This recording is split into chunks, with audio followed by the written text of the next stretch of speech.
maa ngi lay nuyu di la ziar di la dalal jàmm tey ci suba. maa ngi lay fay soxna Naata di am mbégte encore une fois di fi teew. tey jii la ñuy waxtaanee mbirum Barthélémy Dias ku ko wax tudd mbirum Ndiaga Diouf ndax ci semaine bi la weesu rek la ñu ne boog la ñu firndeel ni dañ koy convoqué semaine bi la ci procès en appel mu yemook période bi ñuy waajal local yi ak ñu investir ko mu nekk tête de liste coalition Yewwi Askan Wi ngir ville bu Ndakaaru ndax ñoom niñ koy waxee manœuvre politique la wala coïncidence la wala naka la demee naam sax procureur général près cour d'appel bu Ndakaaru génne na ci bataaxal ne du ci lenn maanaam yoon moom mooy dox ci yoonam rek daanaka. soxna Naata jërëjëf yaakaar naa ni am na amalgame bu bëri bu nga xamante ne def nañ ko ci. et je pense que c'est de bonne guerre parce que avocat bi moo ci boppam ci rôlam la nekk. et je pense que ñoom Barthélémy Dias également comme ay acteurs politiques am lañ ay acteurs politiques lañ ci seen rôle lañ nekk.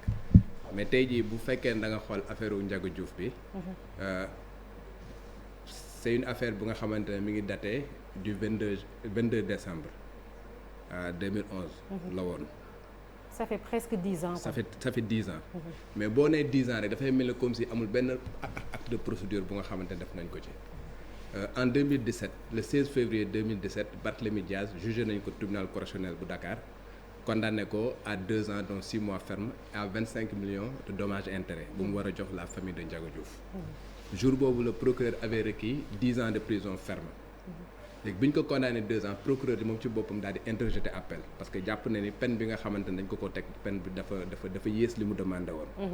Barthélémy Dias moom ci boppam également interjeté appel jàpp ni li nga xamante dañ ko condamné 25 millions dommages intérêts yi nga xamante ne war na ko jox famille bi. jàpp ni lu rëy la moom tamit mu def appel. appel boobu ñu ngi ko woo pour la première fois le 15 janvier 2020 donc tey bu ñu toogee di wax ni le 15 janvier 2020. le cour d'appel bu Dakar convoqué Barthélémy Dias ci affaire Ndiaga Diouf ci cour d'appel ñu def renvoi yu bari nag. boo xoolee le 13 mai 2020 am na renvoi. benn parce que Barthélémy Dias am na yoo xamante ne ñëwul ñu renvoyé am na yoo nga xam ne ay avocats ñoom ñoo demandé ñu renvoyé am na yoo nga xamante ne les parties civiles ñoom ñoo ñëwul ñu renvoyé donc renvoi. ñi nekk ci procès bi du Barthélémy Dias kese dafa am Barthélémy Dias ak 12 personnes ñu nga xamante ne dañ leen war a topp. D'accord. donc juge bi bu ñëwee moom mu xool dossier bi gis ne par exemple am na ñoo xam ne dañuy absenté moom mën na décider d'office que ni renvoi dafay am. avocat yi également mën nañ demander à ce que renvoi am. li am moo di le dernier renvoi bi nga xamante ne mi ngi amoon c'était le 7 juillet. bële passé 2021 te 7 juillet boobu waxoon nañ ni Barthélémy Dias ñu ngi koy jugé le 10 novembre. donc avocats yi depuis le 7 juillet 2021 xamoon nañ ni le 10 novembre 2021 Barthélémy Dias dinañ ko jugé en appel. doguma la encore une fois procureur bi daanaka loolu sax la dëggal ci communiqué bi nga xam ne génne na ko nee na muy Barthélémy Dias muy ay avocat am ñoom ñëpp xamoon nañu ni dañoo renvoyé affaire bi au 10 novembre muy après demain. noonu lay amee. maintenant dans le cadre de la procédure bu demee ba nga xamante ne procès bi jub si na dañuy def li ñuy woowee citation c'est-à-dire que procureur ci boppam dafay jël benn kayit jox ko benn huissier de justice pour que mu dem jébbal ko ki nga xamante moom la ñu war a juger pour que moom mu ñëw loolu la jot. donc le lendemain bi nga xamante ne déposé na li nga xamante moom mooy listam citation boobu la jot ñu koy fàttali que ni le 10 janvier 2020 war nga taxaw cour d'appel avocat bi nag ci loolu la basé pour wax ni. dès le lendemain de sa convocation dañ ko convoqué au niveau de la cour d'appel alors que boo ko waxee noonu ça correspond pas véritablement à la vérité parce que moom si boppam xamoon nañ ni le 10 novembre. beneen bi mooy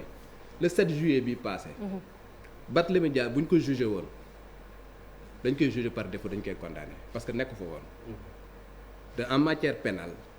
avocat bi même bu fekkee ne dafa teew te client am teewul kenn du ko jox parole parce que l'avocat du représenter l'avocat dafay assister rek en matière pénale. D'accord. donc juste pour wax la ni am na amalgame yu bëri yu nga xamante ne ñu ngi koy def am na lu nga xamante ñu koy def ñuy lëntal xelu Sénégalais mais ça correspond pas véritablement à la vérité. lan mooy justifier amalgame boobu nga yaakaar. waaw comme li may wax rek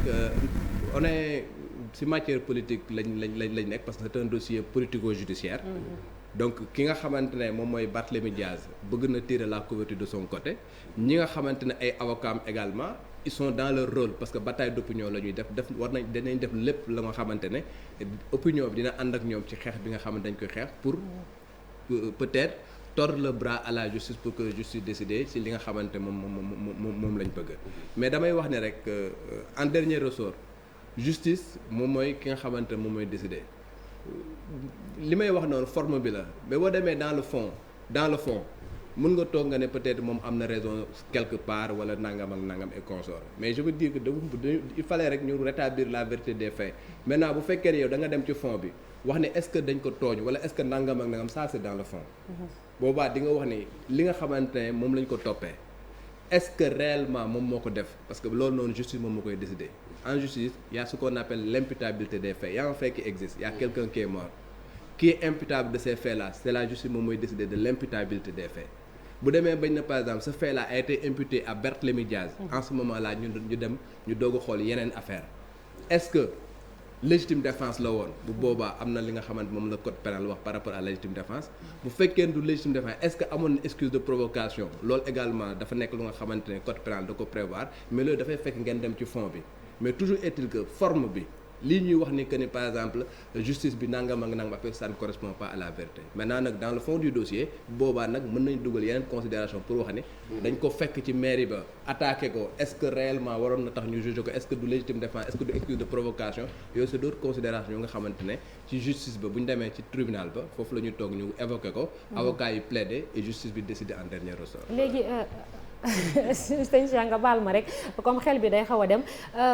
Daouda lan moo tax wala bokk naka la ñuy def ba mën a génne ci boppu sénégalais yi nii yëf yi nekkul politique daf cee rax ndax xañ na sénégalais yi dañ leen a tàmmal yu ni mel xañ na moom moo tax tamit ñoom waa opposition bi ñu engouffré wu ci brèche boobu noonu ndax bu dul benn du ñaar am na ay mbir yoo xamante ne xañ na ci wàllum yoon la exécutif ñëw dugal ci loxoom te chaque fois dañuy wax la séparation des pouvoirs mais lu ci bëree bëri dafa mel ni loolu duñ ko sentir est-ce que du loolu tamit moom mooy tax ba doute bi ñuy xaw a semé ci bopp sénégalais yi mu ciy des tamit. non soranaate li nga wax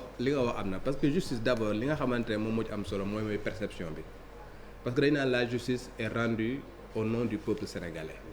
donc juger la ñuy juger yëpp pour le peuple sénégalais léegi nag ki nga xamante ne moom ngay juger il faut que moom mu am conscience que ne lii ñu koy defal ne dafa nekk lu nga xamante ne moom moo gën ci moom te def nañ ko ci anam yi nga xamante ne moom moo gën.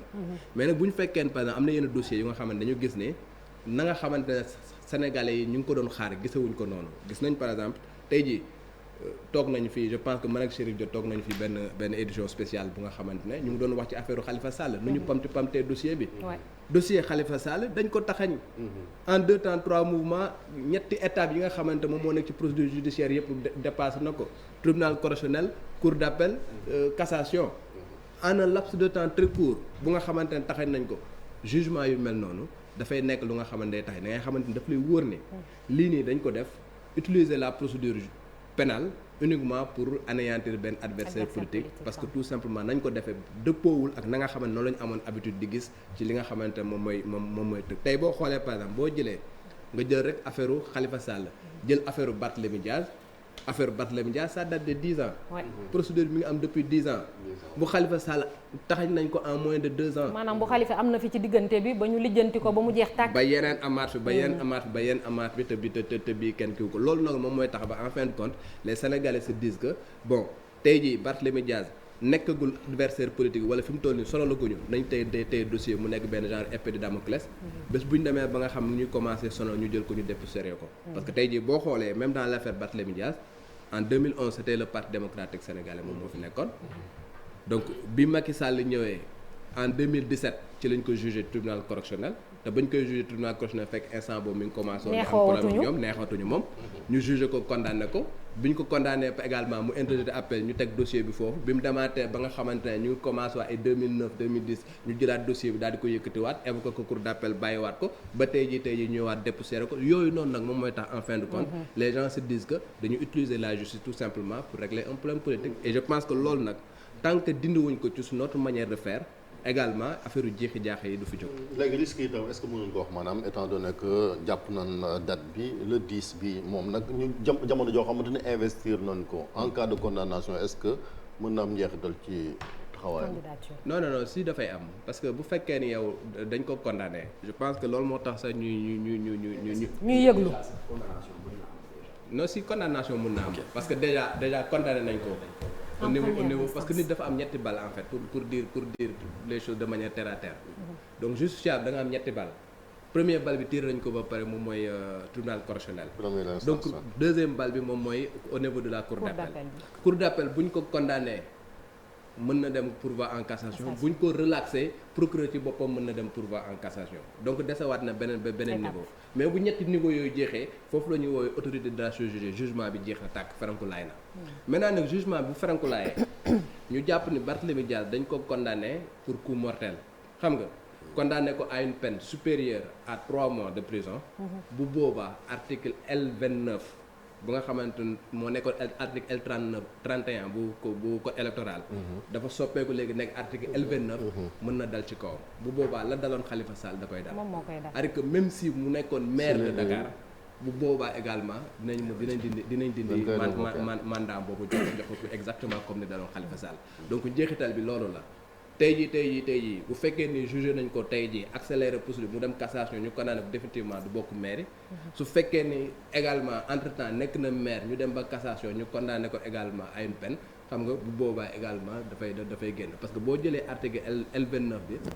daf ne su fekkee ni nit ki dañ ko poursuivre pour une infraction bu nga xamante ne dafa passible d'une peine supérieure à 5 ans de prison bu boobaa duñ ko inscrire ci liste électorale. mooy li dal Khalifa ak Karim Wade. li dal Khalifa ak Karim Wade te tey jii boo xoolee li ñu koy toppee ñu ngi koy toppee coup mortel. coup mortel c'est les coups et blessures volontaires ayant entraîné la mort sans intention de la donner. C'est prévu par l'article 294 du code pénal et article boobu dafa wax ne la peine prévue c'est de 5 à 10 ans de prison donc 5 à 10 ans de prison boobu bu ñu ko ci condamné 3 mois kese bu boobaa dafay anéantir li nga xamante ne moom mooy. Je pense que fii on va beaucoup plus entrer dans le commentaire en politique. Yewwi Askan Wi naka la ñu mën a xamee lii yëpp investir koo xamee ni mi ngi ci procès boo xamee ni jeexagul même si moom conviction am jàpp intime conviction am jàpp na ni il est innocent. waaye xamul du moom mooy àtte boppam yoon moom mooy àtte ba pare nag ñu investir ko lu toll ni candidature mairie de Dakar. waaw mais loolu même boo jëlee par exemple affaire Barthélémy Dias bi nga xamante ni du lu bees Barthélémy Dias bi ñu koy investir pour élection législative. mi ngi woon kaso. ci affaire 2012 waaw mi ngi woon kaso ci affaire bi. mi ngi woon ca ña nga xamee ni ñoo kii. ci affaire Ndiaga Diouf bi. non mais boo fekk mi ngi neexoo ak. il était dans Benno Bokk Yaakaar mais booba waa Parti démocratique ñoom jotaguñu woon ci nguur gi Benno Bokk Yaakaar jotaguñu woon ci nguur gi boobu. pour faire pression les gens jël ko daal di koy def ci liste électorale. bi ñu demee mu gagné nekk député. donc bi muy nekk député élection bu muy am boobu mi ngi ci kaso bi.